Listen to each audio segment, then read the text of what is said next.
Oh, he's in the clear, he's got away. Saved! Somehow the keeper kept it out. What's up, football fans, and welcome to episode 5 of the Panenka Show.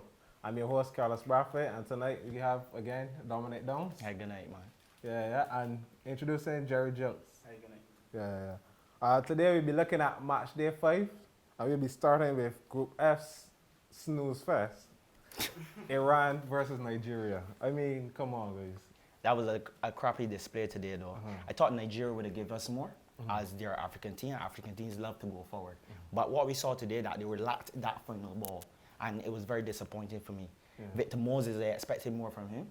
He's a fast player, very creative, going on the flanks, and he gave us nothing. You I echo the agree statement? with him. The game was watched 10 minutes and just so it was out like You I don't was think? sleeping. And it was still 0-0. I was very surprised. I expected more from Nigeria. But first draw of the tournament, open attacking tournament, is the first draw, and it just had to be a nil-all draw. And it just had to be a nil draw. Just how you said it.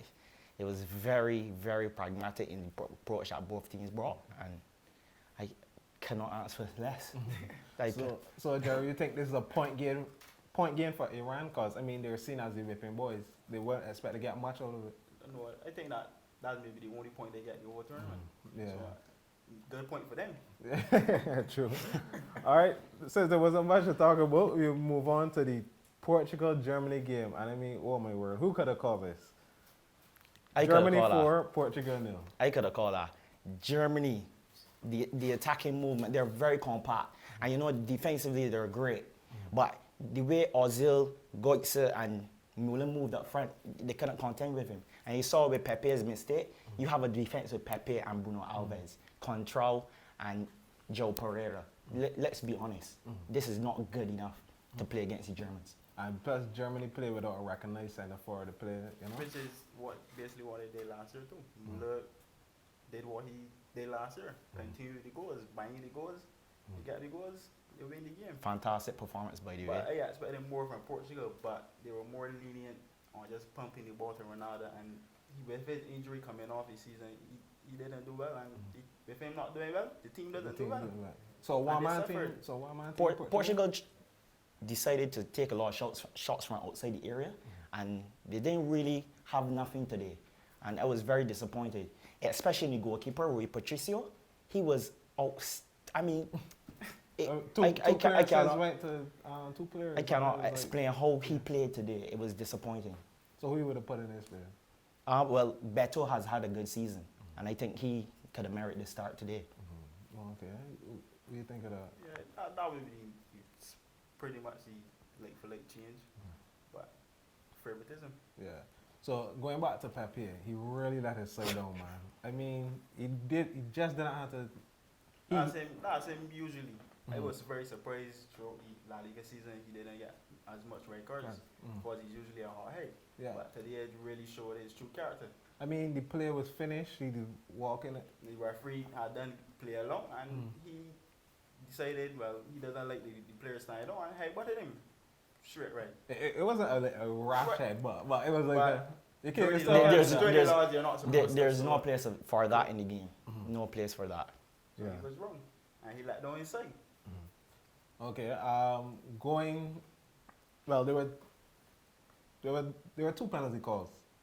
One that was given to Germany. Justly. Yeah, agreed as a thing. But for the late one, Eder, what your thoughts of that one? Toss up, or it was a for sure stone one penalty? Toss up.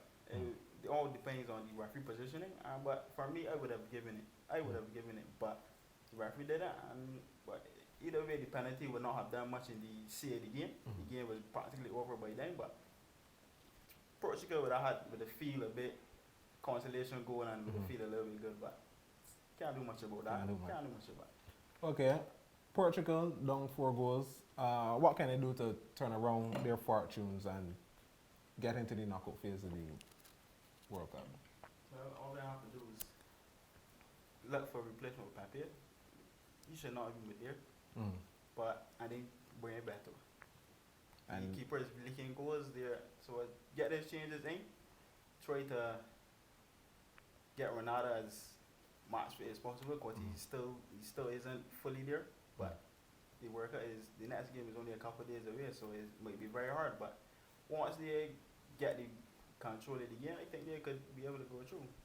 Maybe a couple tough wins, but because it's a group of death, USA is not a walkover, and Ghana is a African team, so it's not walkovers. But I think they might fight to get out of the group, but I expect them to get out of the group. Yeah. What do you think? Though? Well, before they started the World Cup, I said this.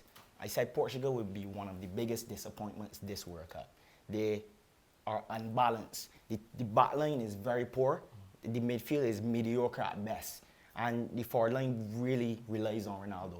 I really think that USA or Ghana can really come out of this group. And USA, having won today, can come out of this group easily. Okay. What y'all thinking, Nani? I don't think he merit his place to be in the team. I mean, he don't play much for Man United, but yeah, he still got play over guys like Varela and Quaresma. What y'all think? You think he should be dropped for the next game? He should be, but his favoritism. And he's a flair player, so I guess he's going with more of what he had in the past couple of seasons, what he did throughout for the country. Nani is usually star, but it's all about favoritism. Yeah, Luis Nani has always been played a part for Portugal over the past couple of years. He's a good player. Obviously, he didn't show that this season for Manchester United, hardly gained playing time. To say he didn't merit a start, he's always performed at the big occasion for Portugal. I don't expect you to drop him right now. You know, you want your best players, and the coach obviously relies on him a lot. I still will go with him though. I still think he has something to offer. All right, and with the Germans, Müller, after today's hat trick, you all see him going on and one day breaking Ronaldo's record, if Klose doesn't get to it first. Do y'all see him going on? I mean, I think he has 8 World Cup goals and it's only like 24 or something like that. Yes, he's only 24. Yeah. He can be there for the next 2 World Cups.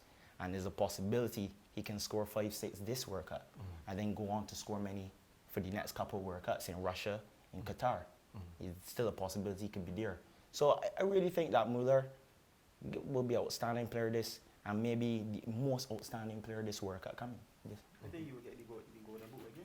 Oh, you think so? I Back to back? strongly believe so. Oh, okay. But you never know. But once no injuries and coming at the next World Cup, for sure he will for sure he will pass Ronaldo and Klose if Klose doesn't break. Okay, another talking point today. I see people saying that Ozil underperformed. I mean, when you're playing at such a high level or you have such high hopes, personally, I don't think he underperformed. I would not say underperformed. It was just more like Gilkes show up, Müller show up. So Ozil just was in the back, but he did what he had to do. He went out there, put in a performance, put in his shift. He did what he had to do for the team. It doesn't have to be Ozil made an assist or Ozil scored a goal. He did what he had to do. So I think what happens is every time Ozil plays, people expect him to perform at his best, to assist a goal, score goals. But he's not that type of player. He doesn't score many goals, as you've seen for Arsenal and Real Madrid throughout the years. He's a very creative player, and he did that. His movement was key today. He and Gilkes moving together, giving Müller that space and giving that chance to get goals. And I think he was influential. I mean, he did have a chance to equalize, and you could say it was put on the plate. Yeah, he missed it, and it was very Typical Mesut Ozil. It was disappointing. Typical Mesut Ozil. Müller made it, and you look past it. You don't need to look at it anymore. Chance gone, but they went on and win for us. Okay. All right, so we're going to review the other Group G fixture, which was USA-Ghana. I think this one was an upset, personally. USA won it 2-1. Early goal by Clint Dempsey just upset it. Definitely. They didn't even give Ghana a chance to settle. I think it really offsetted their play. They took a while before they got into the game, and then after that time, they started to dominate, but couldn't find the goal. Guyana was off the target many times. I mean, Ayew scored a brilliant goal. I have to give him that. But, I mean, I expected more from Ghana, and I was very disappointed. I can't understand. I was expecting actually Ghana to win, but USA come up with it. Yeah. Last couple of minutes ago, I was very surprised. I guess they didn't even want it because the player was celebrating like he was even shot himself to actually score. But kudos to them. If they what they had to do, and they made 53 points. Dempsey has been a talisman for USA. And as you've seen on the last show, I think that leaving Homeland and Donovan could be a big mistake. Because now after the pull up, you're not too sure how long he will be out for. I'm interested in seeing Julian Green though, a youngster from Bayern Munich, only 17 years old. I hope he gets to play this World Cup, but you don't know what Klinsmann has in his apple cart. Yeah. And the German, he kind of like switch out his tactics in the second half because they nullified the threat of the Ghanaians because the Ghanaians were just dominating and, but with Bradley in the middle, such a good player too. You think? Yeah. As a former, Roma player. You Yes. watching him in Italian? Yeah, he has great defensive capabilities. He dictates play, he moves the ball around. And I mean, you have to really credit him in his play today. He really helped the Americans to go forward. And he even thrown in some defensive for himself. And he had an all-round great performance for me. Okay. I really, to me, man in the match, for me, passing was on point. And he did his defensive duties. Okay. All right. We'll leave on that point and we'll be back with more of the Panenka Show with Dominic and Jerry.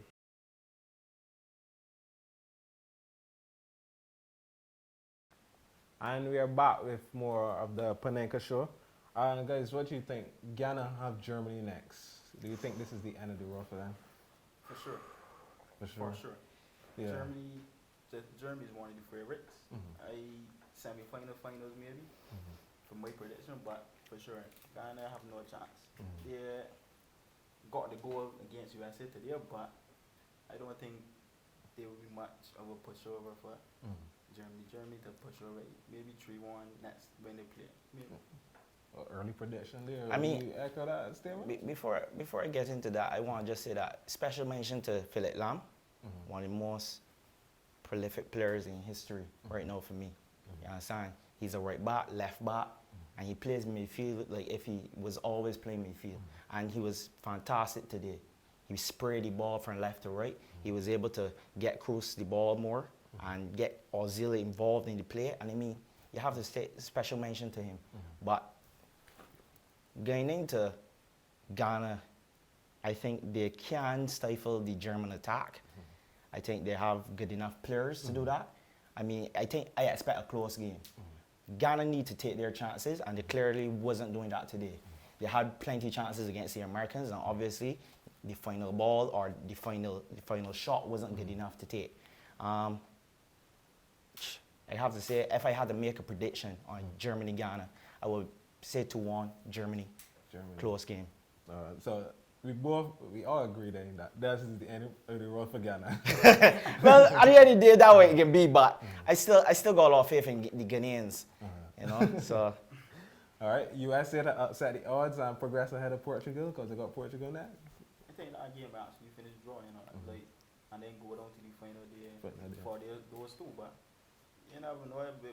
What they did today, I guess the confidence may spur them on to go on and push and maybe upset Portugal. But football is playing on the day, so not too sure yet. Not too sure yet. I agree with that statement. I think the whole nation of America will be behind the U.S. national team. And the Americans have shown that they're not one to be underestimated. And they will go into this fixture knowing exactly what the weaknesses of the Portuguese are. And I think they will attack that defense. Clint Dempsey especially, and Josie Altidore, although he pulled up today, there's a possibility he might play. I think they're going to score some goals, and there's a possibility they can take this game. Okay, and we go on to our previews for tomorrow's game. Group 8 starts. We have Belgium versus Algeria. Guys, this should be a walk in the park for the Belgians. I mean, a wealth of talent. You got your Lukaku, Hazard, company. I really don't see them losing tomorrow. I don't see that either. But it's football. Yeah. I'm not too sure. I mean, you might put up a fight, but I think the Belgians I want Belgium to win. Dominantly. Belgium over the Algerians is about 4-love. And Hazard to get in the thick of things. Kevin De Bruyne, though, he will be influential tomorrow, and I can bet you on that. Lukaku will get some couple goals. And you have great players. It is well for talent all around, and even on the bench. I mean, this is a very good team. But inexperienced, but a very good team at that. They actually made dark horses for the tournament. I think they could get through and upset some teams. I think so too. Yeah. If on their day, because like they say, they're very inexperienced. So if they butter, maybe Chile, Brazil or Mexico, even Mexico, once they play their football, Belgium might be a little bit rough, but you never know. Belgium on it, there could be anybody. But Algeria still got the little stars. They got Bentaleb from Tottenham. Who only broke through this season. Let's be honest, he only broke through this season. But they still got and he's Tim Sherwood's player. Yeah. I bet you he's not going to play next season much anyway. So, I mean, they have some decent players, but I think that Belgium are too strong at the end of the day. And I will put Algeria in the same class as the Africans, basically, and they will get some chances, but they will fail to finish. Okay. All right, so the other group match, this is the last match. We got Russia taking on Korea Republic, and only met previously one time, and the Russians came out victorious. So who do y'all got for that one? I think Russia would just do enough to come out. But Korea, they just play with their heart. So you're not too sure. They might come on, even surprise it and win. But I have, for me, Russia to win. Russia, I have to agree with those sentiments. Russia for the victory. Russia very solid, very compact at the back, and they go forward as a team. And I really believe that Russia can go to the next round. They have a strong team in terms of defensively, and they're going to stifle the Koreans. I don't think the Koreans are ready for this. All right. Question though, y'all think? Russia, the manager is Fabio Capello. Y'all think that Capello could do for Russia what he couldn't do for England? Might be able to get them out of the group, but I think that's far they go. I have to agree. And I'm Italian, I can tell you that. He's a great coach, by the way. Let me make that clear. But that's as far as they go. Out the group, but Out the group, they go. All right. Away spot. Group A resumes. Brazil taking on the Mexicans. Both won last time around. So we are see taking this one. The 3 points here now, and they're straight to the knockout round. I guess the question here will be, what Mexico do we get? Mexico can be very inconsistent. I mean, their team on their day they can be world beaters, and on another day they can be beaten by anyone as well. I mean, Mexico have some good players. But Brazil, at home, they thrive under this pressure, and I expect a rout. A rout?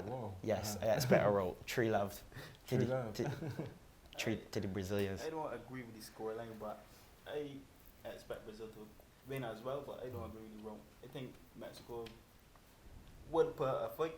Once the Santos get his way, he would be able to put a fight. Him on his own, because the Santos is usually that type of player. But I think Brazil will go through for sure. Brazil will win and go through and rest their big players for the next game. Oh, okay. All right, I like that point. We'll be back with more Panenka Show, and we'll continue to preview Brazil, Mexico.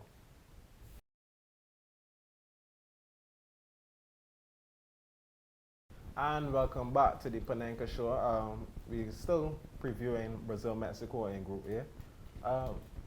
Peralta, he said that they will make life difficult for the Brazilians in this game coming up. Do you think they have that? They have, but like Dom said, it depends on which Mexico shows up. Because we know Mexico is up and down. If Mexico show up, they got a chance to even upset Brazil. But if the other Mexico shows up, Brazil will just walk over them. That's sure. That's true. Hopefully it's a good game, and we hope that they do show up and give them a hard chance. Okay. Hulk coming into this thing unfit. I mean, he wasn't really much of a factor in the last game, but Hulk unfit. You see Brazil. Who would Brazil playing for him if he doesn't? I mean, they have numerous options. I mean, you have Bernard, who plays at Shakhtar Donetsk. He hasn't had a very good second half part of the season, but He's a very good player, very fast, very skillful. You also have Willian. I mean, he's played for Chelsea this season. He's played very good. A lot of people looking forward to seeing him in the World Cup so far.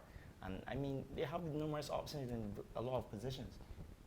They have a quality team, and you have to admit that. Neymar, the golden boy, you think he could put in another golden performance as he did in the opener? For sure, I expect him to at least get a goal. For sure, because everything rests on him. The crowd was spurring, and he will do what he has to do, or maybe even an assist. As we've seen in the past, Neymar shows up for Brazil. And every performance he's relied upon heavily, but he thrives under that pressure. He plays very good. He's dribbling, he drops deep, he collects the ball, dishes it out to his players, and I mean, he performs well. There's no doubt about it. Tomorrow, he will be on point. Along with Oscar, what a performance in the first game, man. Fantastic, Man, fantastic. Man, in the match, what a performance in the first game, yeah. I mean, a lot of the same things that Neymar did, Oscar did as well, but he has more creativity. He showed that, and his goal, he took it with aplomb, I have to say. Yeah.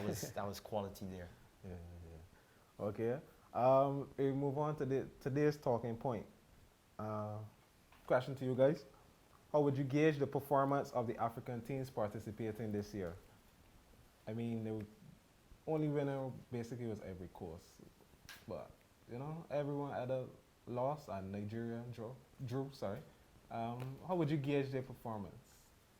Let's start with you, Jerry. Everyone expected the Nigerians for the Africans to run around and to win all of their matches, but the European teams and the African and the Asian teams are showing that they are not just pushovers anymore. They're here for the fight. It's World Cup, and they're going for 90. And I think the conditions in Brazil is tearing up the players a lot too, because 67 minutes and you see the players tired, walking, they're sweating, but the World Cup was supposed to implement the 3-minute break, but so far the cooling break. So far, the referees haven't used it. So I guess that's really taking a toll, and the other teams are pushing. All the teams actually. So when you say that the heat is something the African players should be used to, you know? Well, should be, but you don't know what the conditions over there will be. A little bit rough too, and then the pressure from the fans, and so you never know. It could be working in their favor, but so far it hasn't. And I think that's a bit of where their performances aren't up to what we're really looking for. Not to cross him, but I think the Africans have performed well. Even though the majority of them have lost, I think what they haven't done is finished. And they missed that clinical instinct up front. And they've performed well, they've controlled play. A lot of the teams have controlled, dictated the passing game, everything. They've defended decent as well. I just think they haven't finished. And that's in part to a lot of poor finishers up front. The strikers have been very bad. And Asamoah Gigante should have put them away. You cannot miss at this level. You cannot miss at this level. Yeah. So, Jerry Heat, Dom Clinical. I think a mixture of both.